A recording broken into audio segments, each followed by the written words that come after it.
Delhi high court के जज justice Jaswant Verma, जिनके घर में कैश बरामद होती है और जस्टिस जसवंत वर्मा के ऊपर भ्रष्टाचार का आरोप लगता है, लेकिन मीडिया इन चीजों को नहीं दिखाई। जस्टिस जसवंत वर्मा के घर पर आग लगती है 14 मार्च को, जो कि न्यूज़पेपर में 21 मार्च को रिलीज की जाती है। इतने भ्रष्टाचार जस्टिस की क्यों छुपाई जा रही है? अगर कोई आम नागरिक होता या कोई अनदर बिजनेसमैन होता तो उनके उसी दिन छप जाते, कैश काउंट करने के लिए कैश मशीन भी भेजे जाती। लेकिन एक जस्टिस घर इतने कैश बरामद हुए, इतने कैश में आग लग गई है, लेकिन अभी तक मीडिया किसी भी तरह के टिप्पणी नहीं दी है और उस पर किसी भी गवर्नमेंट ने टिप्पणी नहीं दी। आखिर जस्टिस जसवंत वर्मा के भ्रष्टाचारियों को क्यों छुपाया जा रहा है? जब भी कहीं पर अगर कैश बरामद होती है तो वहाँ पर कैश गिनने के लिए मशीन भेजी जाती है, वहाँ पर ईडी जाती है, लेकिन अभी तक वहाँ ईडी गई है, वहाँ पर कैश कितने जनता को अभी तक ये बताया नहीं गया और कैश कितने हुए ये जनता में अभी तक खुलासा नहीं किया गया। अगर ये कोई नॉर्मल पीपल्स के होते तो अब तक ये खुलासा भी हो चुके थे और सारे सबूत और बयान एक साथ होते। आखिर जस्टिस जसवंत वर्मा के केस को क्यों छुपाया जा रहा है? आखिर क्लोजेस पर क्यों ऑर्डर क्यों नहीं दे पा रहे? सेंट्रल गवर्नमेंट इस पर एक्शन क्यों नहीं ले पा रही है? ईडी क्यों नहीं जा रही है? कैश काउंट की मशीन अभी तक वहाँ क्यों नहीं भेजी गई है? और एग्जैक्ट अमाउंट कितने हैं, कितने करोड़ है, 500 करोड़ है, 600 करोड़ है, 800 करोड़, 1000 करोड़, कितने करोड़ है,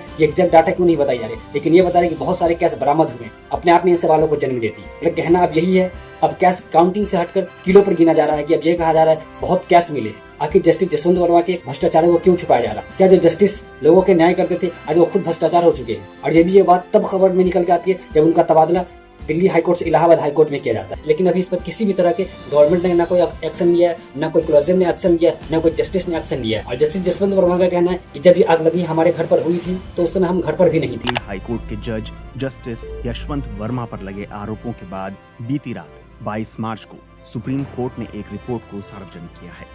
सुप्रीम कोर्ट ने जस्टिस वर्मा पर दिल्ली हाई कोर्ट के चीफ जस्टिस DK उपाध्याय की रिपोर्ट और यशवंत वर्मा के बचाव को सार्वजनिक किया है।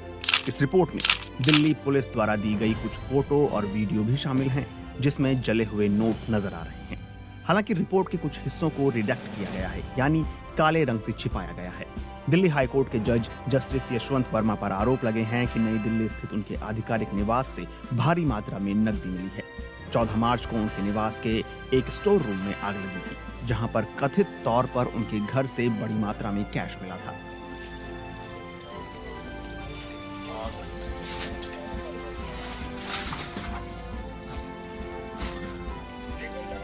वहीं जस्टिस यशवंत वर्मा ने दावा किया है कि स्टोर रूम में उन्होंने या उनके परिवार वालों ने कभी कैश नहीं रखा और उनके खिलाफ साजिश रची जाती है।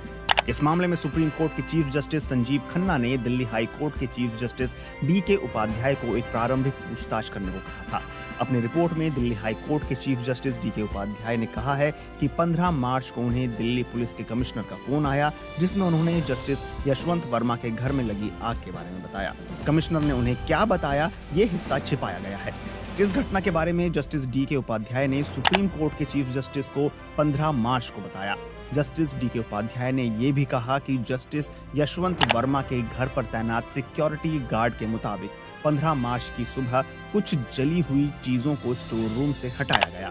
इसके बाद उन्होंने अपने सेक्रेटरी को जस्टिस यशवंत वर्मा के घर की जांच करने के लिए भेजा।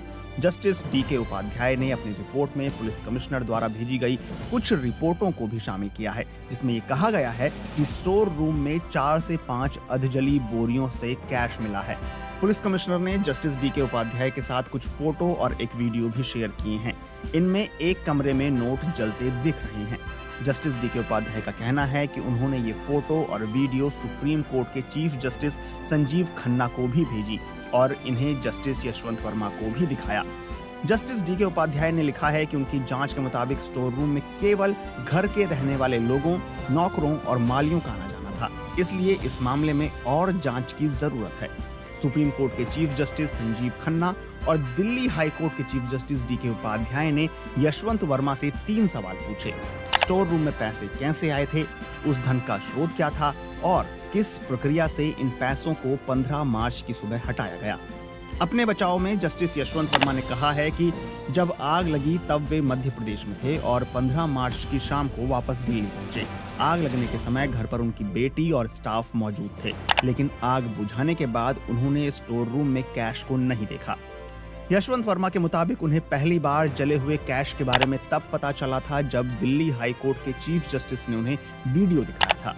उन्होंने कहा कि उन्होंने या उनके परिवार वालों ने आज तक उस स्टोर रूम में कैश नहीं रखा और जिस कैश का जिक्र किया जा रहा है वो उनका नहीं है। उन्होंने अपने जवाब में लिखा है कि ये कहना कि कोई एक ऐसे कमरे में कैश रखेगा जो खुले में है और जहां कोई भी घुस सकता है, ये बिल्कुल अविश्वसनीय है।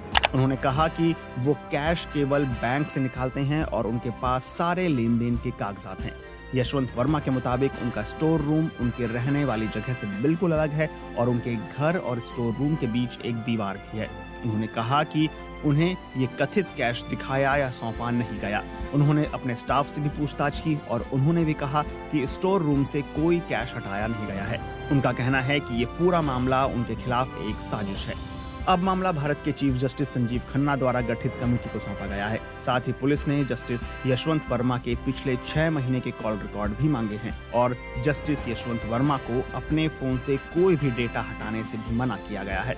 चीफ जस्टिस संजीव खन्ना ने फैसला लिया है कि फिलहाल के लिए जस्टिस यशवंत वर्मा को कोई न्यायिक जिम्मेदारी ना सौंपे। आखिर ईडी वहाँ पर क्यों नहीं पहुँचती? आखिर जांच एजेंसी क्यों नहीं वहाँ पहुँच पा रही है? क्या ईडी जांच एजेंसी ने नहीं देखा? क्या ईडी ने नहीं देखा? आखिर छापामारी के लिए वहाँ पे क्यों नहीं जा पा रहे? Income tax and prevention act में लेकर अगर किसी भी घर में बरामद होती है तो उनका सजा होगी, उनके ऊपर जुर्माना होगी, इनमें से दोनों भी हो सकती है। इनकम टैक्स प्रिवेंशन एक्ट का भी पालन क्यों नहीं किया जा रहा? और जस्टिस जसवंत वर्मा का ये कहना है कि रूम हर कोई यूज करता है, कोई वो हमारा प्राइवेट रूम नहीं है कि उसमें सिर्फ मैं ही जाता, उसमें हर कोई जाता है और वो हमारे कमरे से काफी अलग भी है। आखिर भ्रष्टाचारी को छुपाने के लिए ये गोदी मीडिया और ये गोदी सरकार क्या कर रही है और किस हद तक जा सके, कितनी नीच काम कर सकती है? जनता तक अभी तक किसी भी तरह का खुलासा नहीं किया गया। और क्या इसमें कांड किया गया? क्या भ्रष्टाचारी के एक जस्टिस होकर जिनके ऊपर लोग न्याय करने के लिए जाते हैं, जिनके ऊपर लोग न्याय की उम्मीद से जाते हैं, वो भ्रष्टाचारी अगर करते हैं? आखिर किन कारण में, आखिर किन केसों को छुपाने के लिए उन्हें इतना कैश दिया गया है? क्योंकि ये जस्टिस है और जस्टिस के ऊपर सवाल खड़ा होगा ही होगा।